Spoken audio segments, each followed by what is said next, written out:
you know how it is. Like once a secret starts, getting out of that hole that you bury yourself into, it's like the scariest thing in the world. You carry this thing around for 15 years, you're not living your life. And then you let it go and you have like 4 or 5 more years of, okay, it's out in the world. Who am I now?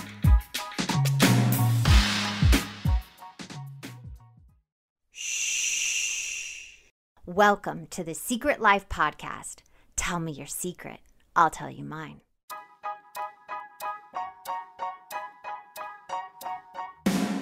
When I first started my recovery 11 years ago, I struggled through the textbook-like material on the subject. I wanted to make the addiction and the recovery from it accessible and relatable to more people by telling it in an entertaining way.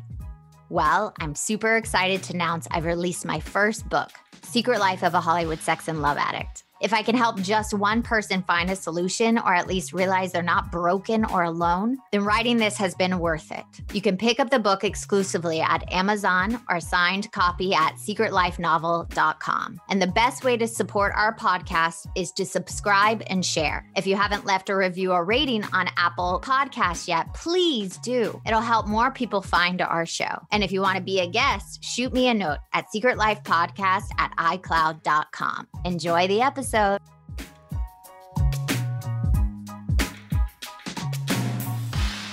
Welcome to Secret Life Podcast. I'm Brianne Davis-Gant. Today, I'm pulling back the curtains of all kinds of human secrets. We'll hear about those deep, dark secrets that they're in the pit of your stomach and you kind of want to take to your grave, or those silly, really embarrassing ones you just don't want to tell anybody. You know, the things we hide from ourselves and others, the how, the what, the when, the where, the why of it all. So my guest today is Amber. Now, Amber, I have a question for you. Dun, dun, dun. What is your secret? Well, it's funny you say things that we don't want to take to the grave or that we do want to take to the grave. It brings up something that I made a promise to myself at like 6 years old that I would never take this to the grave. So I'm excited to talk about it. Thank you. That means a lot. I'm really glad you're here today. I'm glad to be here. Thank you for having me. Well, that secret, I think I was 6 or 7 years old, and I was really, really young. So I don't know exactly when it happened, but I was molested by my father at that age. Oh, wow. Yeah.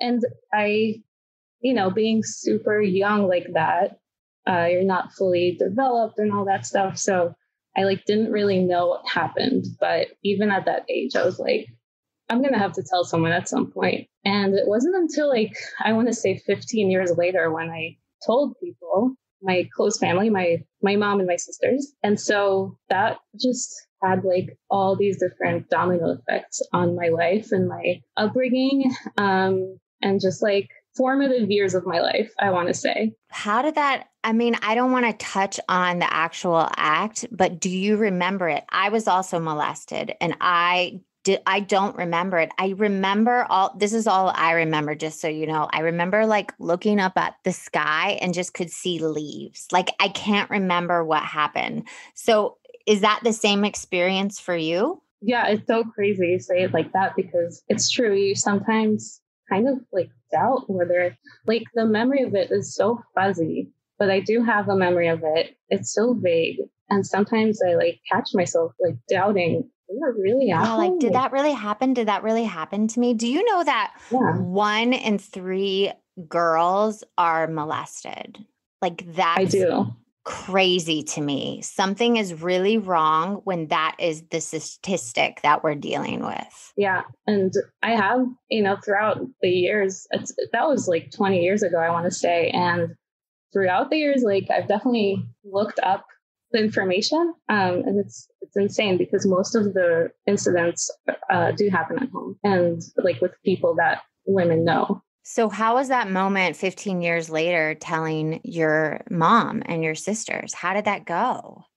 It was insane. It was during an argument, one of the biggest arguments of my life. So it just came out of anger, It was one of those things that kind of build and build and build and build over the years. And so it just got to a tipping point at that specific moment. And it wasn't until 2 weeks ago where it like actually came up again, and we actually talked about it. Like it came up in the moment, and no one, like it didn't, that nothing ever came out of it, like no conversations or anything. And then like 2 weeks ago, there was another argument, and we just started talking about it a little bit. And how did that go, if you don't mind me asking? With my sister, it was really cathartic.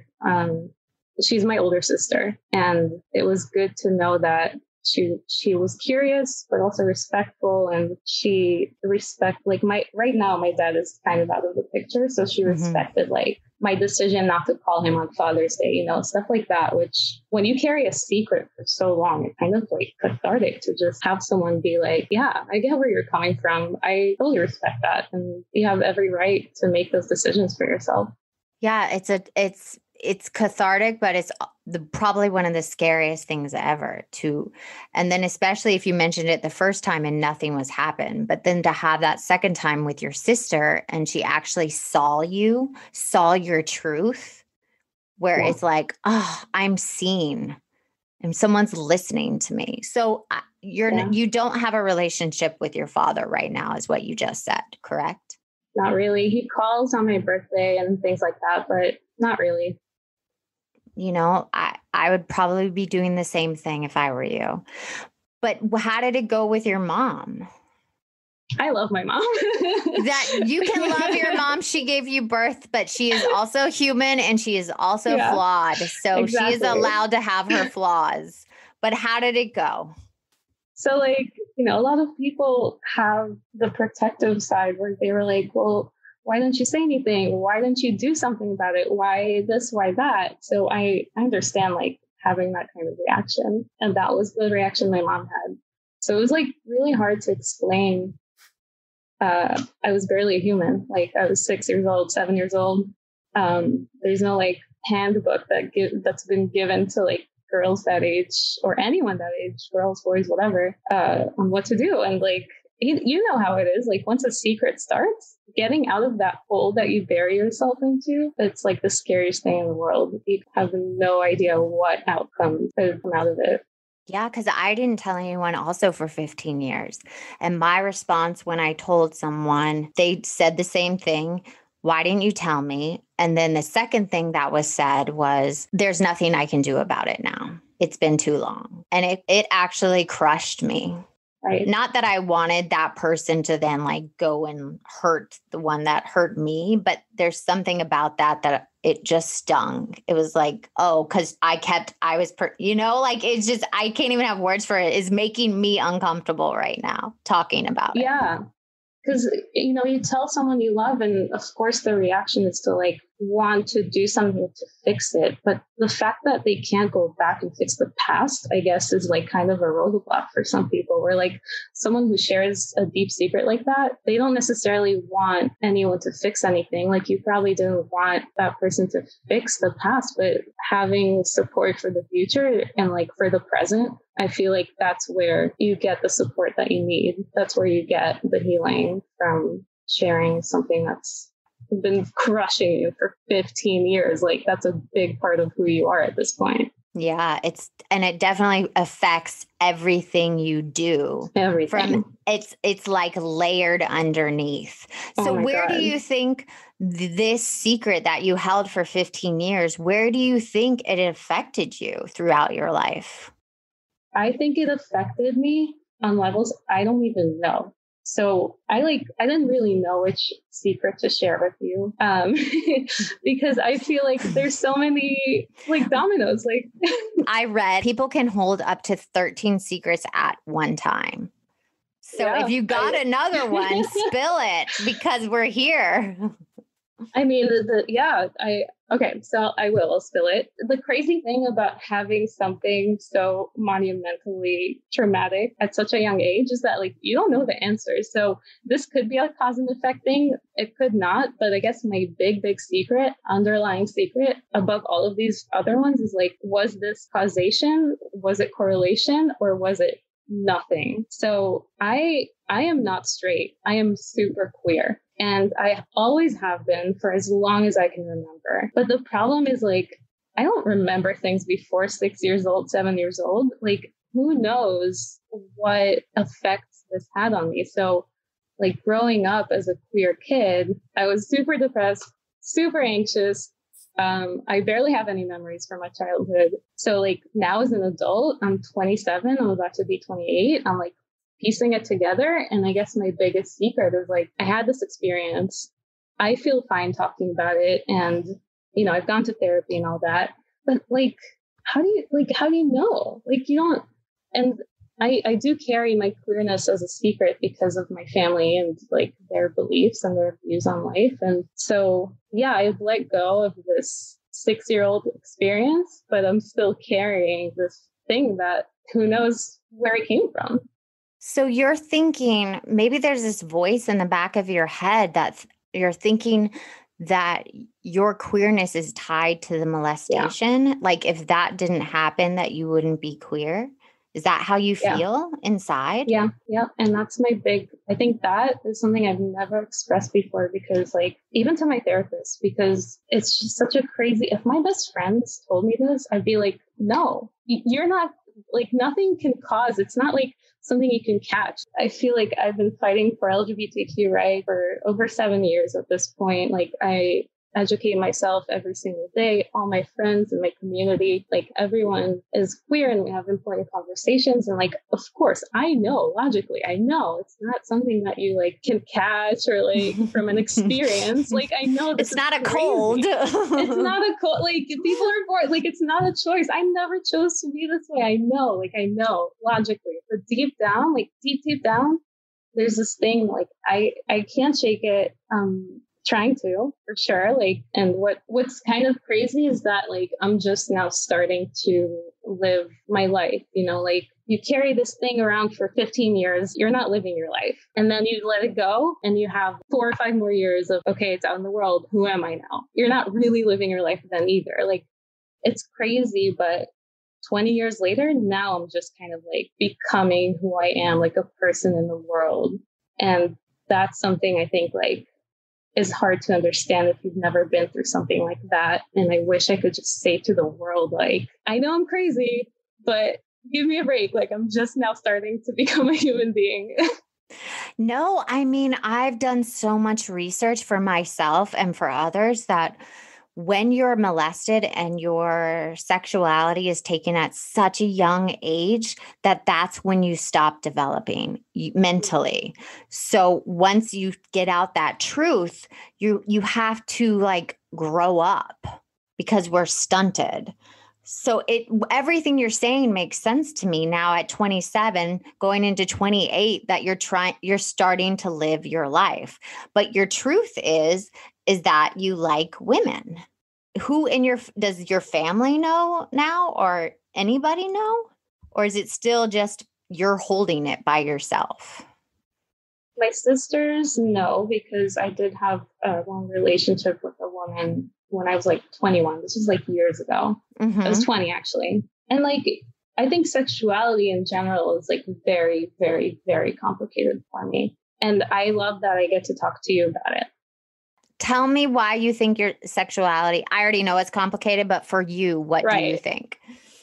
I think for me, I mean, it's so rare to feel attracted to someone that like, I don't have the answers. Like, yeah, I've been attracted to a woman before. I've been attracted to a man before. And to me, it has nothing to do with gender. And so there's one term that I've ever felt kind of connected to besides queer, and that's demisexual, which means, if you've never heard of it, to everyone listening. Yes, please explain it to me. I love learning new things. What does that mean? So asexuality is an umbrella. Demisexual is under that umbrella because it means that you don't experience a sexual attraction to anyone until you have a deep emotional attraction first.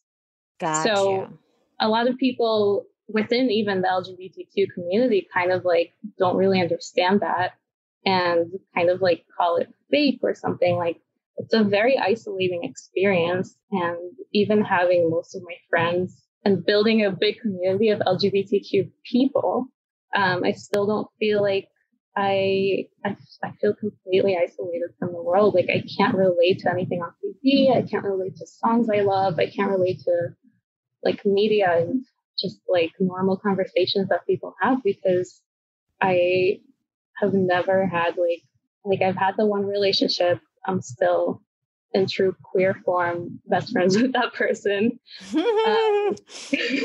Yeah, it's also, it puts me in a weird position where like I don't know if it's worth it to tell my family, like my mom, because I don't know what the future holds for me. You know, like I could find a man, I could find a woman.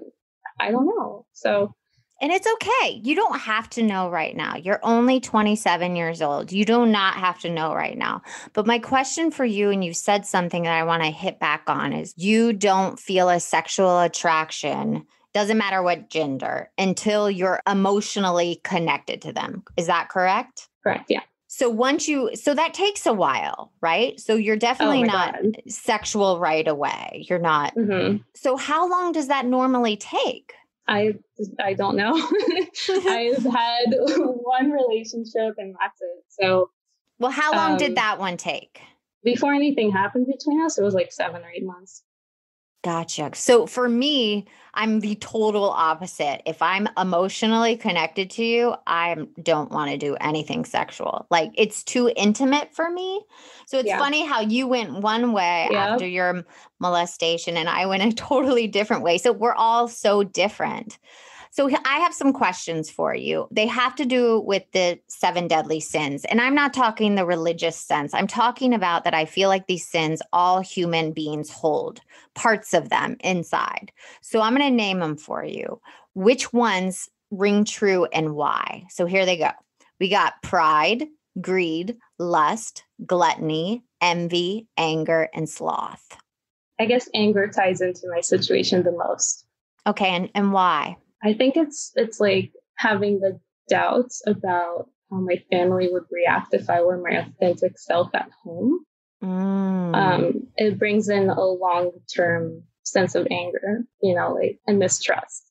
Yeah, I would say that would be really hard to not be able to be your authentic self with the family union you grew up with. Yeah. So I could see why that creates a lot of anger and frustration. It's like very deep inside. And it took like months and months of therapy for my therapist to be like, you know, I think you're angry with your mom. And I'd be like, what? No, I love my mom. She's saying it with a smile right now. Is that how you said it too? When you're angry, you smile and giggle? Yeah. She calls me out on it all the time. She's like, you know, you're talking about something really dark and you're smiling. Right? Yeah. No, I feel like when youth is taken from you, then on top of you can't live your truth, that has to boil you inside unknowingly or knowingly. Yeah, absolutely did. And that's why I was really excited to talk to you too, because like we're complete opposites of the outcome, I guess. And yet we have so much in common with our life experience, because here we are now both understanding like it takes years and years of growth and learning and coping and accepting to even let out the secret. And that's just the first step. And then you can begin to be like your real authentic self. Yeah. And to heal. Because for me, I was so angry. I would yell at drivers on the highway. My therapist would be like, that's actually abusing other drivers. Like you can't yell at them. And I'm like, but they didn't hear me. And you're putting that energy. So I got schooled how much anger I was carrying around. Now, I do want to say, I think that's a good one. Is there any more? The pride, the greed, the lust, the gluttony, the envy, or the sloth? I guess I'm also very envious of people that get to just be who they are. You know, a whole world that, like I said, I can't relate to anyone. I can't relate to anything. I'm very isolated all the time. And I'm so envious of like, you know, you watch shows like Love is Blind and most people are like really entertained by it. But I just get like so envious. Like it must be so easy to just get engaged to someone after a few days, where for me, it's like, oh God, it's going to take years and years. No, I have to disagree. I think that's crazy. I think getting married and engaged, I am not a fan of that show. I think it lives all in fantasy because I feel like it takes a really long time to get to know someone before you should commit to them. So I'm just saying my 2 piece about Love is Blind. I am not a fan. but that's okay. So I do want to hit like, who do you think the couple secrets, who did it benefit and who did it harm? Keeping the secret probably benefited my family the most as far as like the molestation goes, because well, I would hope that revealing something like that would break apart a family. So if I had revealed it earlier in life, like I think maybe for lack of a better term, shit would have hit the fan a little bit sooner. My parents are divorced. My dad is out of the picture, but that did happen later on in life. So I feel like keeping the secret benefited the rest of my family members. And now it's definitely a burden now that it's out there, and it's like we had a conversation about it. I can see that it's like it was a burden on them to have to hear about like my pain, you know, like my sisters, if they had revealed something like that, I would have definitely had to deal with a lot of pain knowing something so traumatic happened within the home. And it definitely hurt. It harmed me the most. I mean, I lost out on so much of my youth. I mean, I still am pretty, I tell myself every day that I still have so much time and I'm young and all that, but it's definitely like something you have to keep like drilling into your mind, because there's like this voice in your head that's like, I'm going to be 28 and I'm like nowhere close to even having autonomy over my own body, like very basic things. And that might be your journey, you know, that might be I feel like every time I talk to someone or for myself, we all have our own life journeys and things we have to heal from. And when we look out and envy or compare and despair to other people and what they have to deal with, it's not fair to us because we're on our own journey, just like they're on their own journey. So maybe that if you look at it, this is just hitting me, you can take it or leave it with a grain of salt, but like maybe if you look at this, I have this written on my computer. That's why I want to read it. To love oneself is the beginning of a lifelong romance. Maybe if you look at your journey right now as truly loving yourself with all the flaws, all the things you think are wrong with you or you're separated from, I don't know. Because that to me is where I found the most peace within myself, is I started loving myself. Good and bad, right and wrong. Yeah, it's a very long journey to love yourself and accept yourself. And we're so quick to do it with other people. But for some reason, when it comes to our own flaws, at least if I can speak for myself, it's very, very difficult to accept them. But like you said, I completely agree. It's my journey. And looking back, I wouldn't change a thing. I wouldn't change anything. I love all the experiences I've had in my life. And this is my life. This is where I am right now. And it's great. Yeah. She's like getting a little like her shoulders are like, this is she's like, it looks like she's like now like digging yourself, which I love. I'm trying to channel Lizzo right now. Yeah. So here's my last question for you. How do you move forward in the future? Little acts of love. And I keep repeating to myself, you don't have to be motivated. You just have to be committed, which is something I definitely learned from therapy. So, the things that you do for yourself, self-care to me is, there's one side of it where it's face masks and exercise. All Buying that yourself flowers. Yeah. Oh my God, we all love it. And then there's like another side to it where it's like doing the things you least want to do. Like doing the things that you know you need to do, but you least like your worst nightmare. Like for me, that would be like wearing a bathing suit when I go to the beach. Like it's gonna have to happen. I'm gonna get there, and the world will keep spinning. Yeah, we're literally this small. We're like little ants on the planet. Well, here, I hope you start to live your authentic truth, especially with your family. Are you thinking about talking to your mom about it? Or are you just going to take it one day at a time? I think about it a lot. It's a complicated situation because I know where she stands, and I know that she also loves unconditionally. Like I said, she's an amazing person. I love her so much. We're very close. I think about it a lot, but I think I right now my decision is to take it one day at a time, because for me, it's such a fluid thing that I would probably only do it when like the risk was worth the reward. Ooh, yeah. Mm-hmm. That makes sense. Thank you so much for coming on and sharing your story. Thank you for having me. I had so much fun. Good. If you want to be on the show, you can email me at secretlifepodcast@icloud.com. It can be a past secret you've already gone through and on the other side, or a present secret you're still holding on to. Until next time, bye.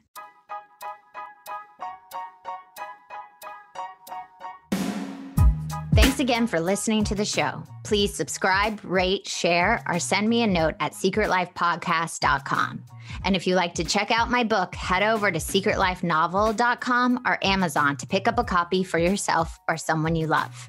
Thanks again. See you soon.